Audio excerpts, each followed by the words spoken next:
Hey, what's going on, guys? It's your boy Bernie here along with Pete. Yo! And before we get into today's video, please remember to hit that subscribe button if you're new to the Fusion Corp channel. We're on our way to 1K. Let's get at it right now.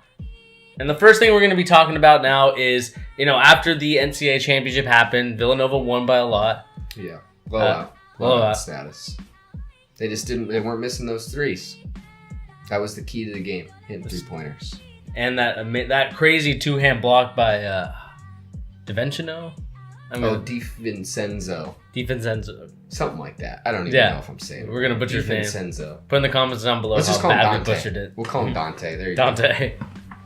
Yeah, Dante had a crazy two-hand block. And now that the postseason's over for the NCAA basketball, now we're moving on to some of the prospects that could be moving on into the NBA. Of course, there are mock drafts now that have just released, and we're here just to talk about different ones that we saw and whether we agree or disagree with where these players are placed. Yes. So first, we're going to start with the good old SEC country mock draft. All right, let's do it.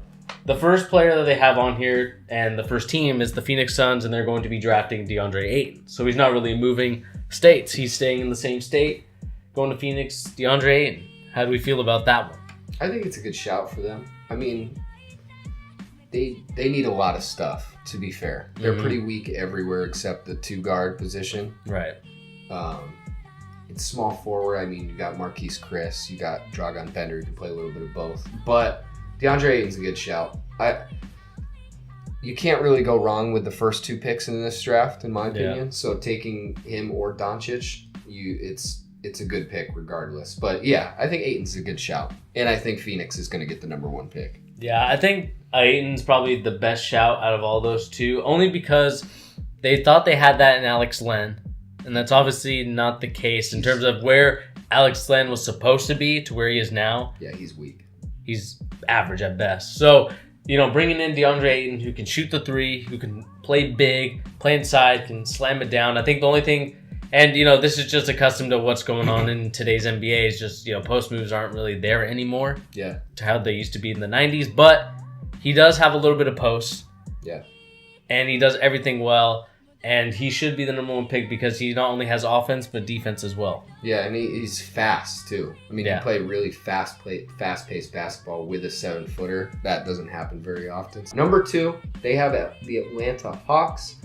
I agree, they're probably going to be there, too. They have LUKA Doncic going number 2.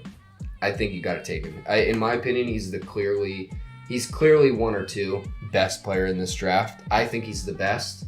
But I agree, DeAndre Ayton's going to go number 1 just for the physical stature. But Doncic, you got to take the second best player available. That's him.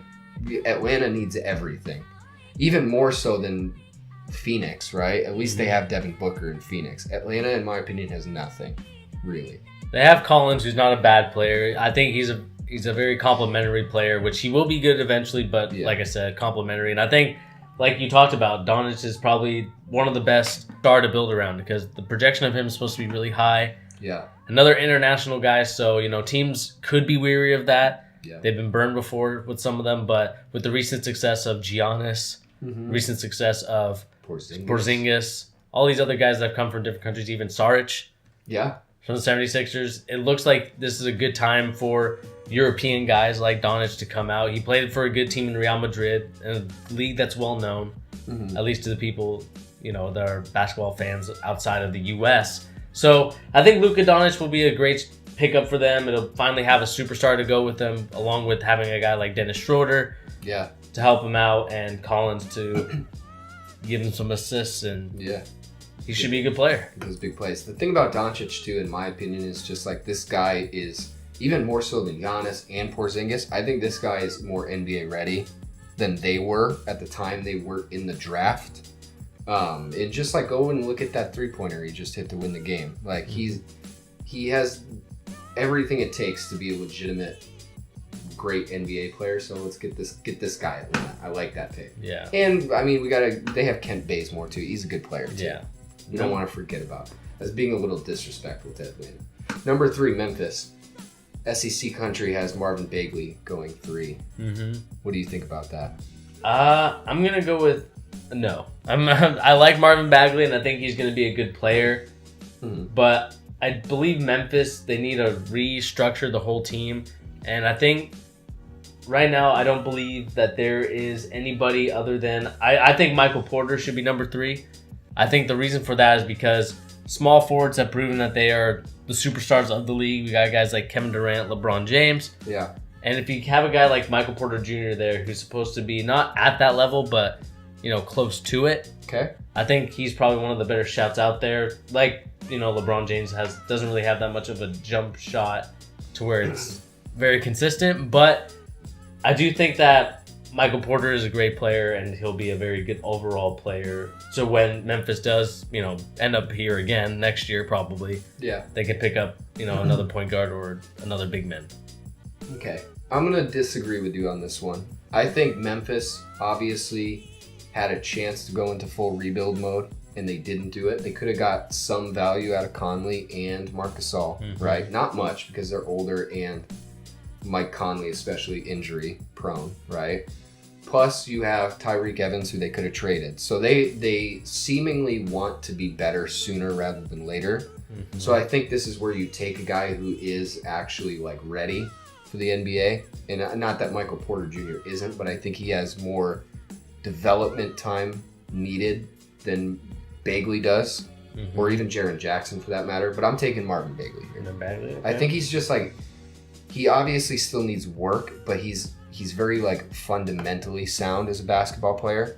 So I think he would fit nicely at the 4 spot with Marc Gasol starting off that first year. Yeah, I don't know. To me, Marvin Bagley, I'm getting the vibes of another Jahlil Okafor. That's how it's coming off to me right now. I feel like his momentum and all the stuff that I've been seeing. This is before the NBA Combine, before all the training videos come out. But to me, it just kind of gives me that Jahlil Okafor vibe. And right now, he's been playing, decent at best. Interesting. So that's why I'm a little weary on Marvin Bagley right now. The only thing I would say in his defense, I do like that comparison. The only thing I would say in his defense, he seems more athletic than Jahlil Okafor does. Yeah. Jahlil Okafor was completely reliant upon fundamental basketball. But I think Marvin Bagley is he is a good athlete, Yeah. So that is in his favor in that comparison, even though I do think that's pretty fair to say. Yeah. So we're going to move on to number 4, and that is the Orlando Magic. Yes.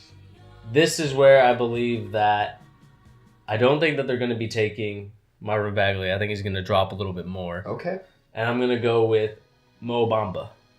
Okay. I think Mo Bamba is going to be Rudy Gobert on steroids. I think his defense is really good. He averages 4 blocks a game. Okay. For Texas. Shaka Smart is a great coach. He comes from a great system in Texas. And I do think that Bamba, with his defense, could help out that Magic's team that's been sorely lacking in that. And I think this is where you could potentially see them going away from guys like Vucevic. Okay. And moving him somewhere else so that him and Aaron Gordon could pair up.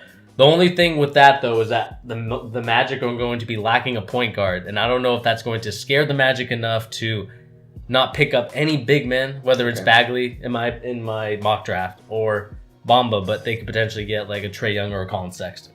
See, that's where I'm going to go. We're going to disagree again. I think the Magic absolutely need to take a guard here. They have nothing in the guard department. They're so bad at the guard position that they traded Elfrid Payton just to get him off the team because he was worse than what they had. So I think they're going to reach here for somebody, right? And it sounds like they were a little high on Trae Young to begin with, but I don't think they're going to take him. I think they might honestly reach for Colin Sexton. I wouldn't be shocked by that pick. That's who I would take if I was in their position, is Colin Sexton. Okay. But you guys, if you've watched our other NCAA videos, know I'm a little bit of a stan for Colin Sexton. I'm a big fan of his. I think he's going to be a very good NBA player. That's who I'm taking there, even though I don't think he's the best available at this point in the draft. Number 5, we're going to move on to the Dallas Mavericks. Okay. This team is another interesting team. Mark Cuban comes out with the statements. He wants to tank. Tankathon. He's going for the tankathon, tankapalooza. And with this team, Dirk is going to be gone. This is probably where Dirk leaves. If he doesn't retire here, I'll be very surprised. But I think in order to replace Dirk, you need some sort of offense, and this is where I'm going to go with Marvin Bagley. Okay. I think Marvin Bagley is probably a good fit for them. You focus a lot more on the offense because Marvin Bagley is more of an offensive player. Yeah. So I think him and Dennis Smith as a 1-2 combo could be a nice way to build to the future where they can potentially add another superstar or another star player with them, and they could potentially at least compete in the playoffs moving in forward. Yeah, so I agree with you. I think this is Dirk's last hurrah, obviously. But I think you need to really, they have a lot of rebuilding to be done. And I think that you take, at this point, I still have Michael Porter Jr. I really like him for the Mavs because you have that uber athletic core of him and Dennis Smith Jr. together could like really kill on offense. I like that. I like that squad. Yeah, because I think Michael Porter Jr. was supposed, or like him there, like drafting him at your position is what they wanted to get out of Chandler Parsons when he was there. Yeah, yeah. And they never got that from him. But yeah, I agree with you for the most part. That didn't happen though. Yeah. You know, same thing with like Wesley Matthews too, and he just didn't pan out. Yeah, too much money. Injury prone too.